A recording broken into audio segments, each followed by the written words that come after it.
How this billionaire family lost everything.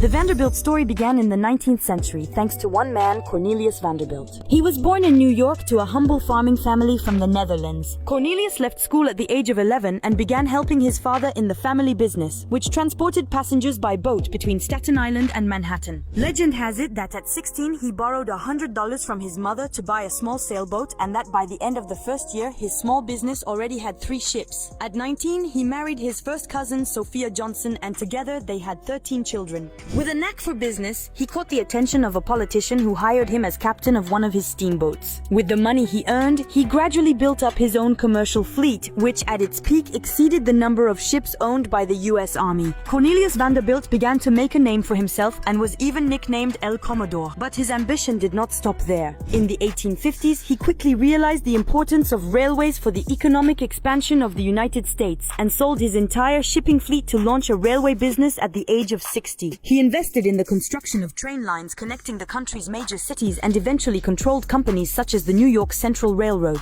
His railroad empire became one of the most powerful of its time, as did his bank account, estimated at $100 million, which would be equivalent to $4 billion today with inflation. As a result, he was the richest man in America at the time. Despite his already overflowing bank account, Cornelius was known for his greed and lack of manners. These flaws prevented him from ever integrating into New York's high society. He died in 1877, leaving behind 13 children and a colossal fortune. Convinced that it was better not to divide up his estate, Cornelius left his entire fortune to William Henry, his eldest son, who took over his father's companies and managed to double the family fortune in just 10 years. In 1887, William Henry Vanderbilt was one of the richest men in the world. Unfortunately, the Vanderbilt children and grandchildren, accustomed to a life of luxury, did not inherit their ancestors' business acumen and gradually squandered the family fortune. This was the case for William Kissam Vanderbilt, who married Alva Vanderbilt. The couple sought acceptance in New York's elite but were shunned by high society due to Cornelius's reputation. The Vanderbilts decided to make a big splash by organizing the most lavish ball ever held. To achieve this, Alva had the Petit Chateau built, a sumptuous 130-room mansion in the heart of Fifth Avenue, which took 5 years to complete. On March 26, 1883, a huge masked ball was held to inaugurate it. The entire New York aristocracy was in attendance, and the figures were staggering. Thousands of bottles of champagne, dizzying decorations, tailor-made costumes, all for $250,000, which would be more than $7 million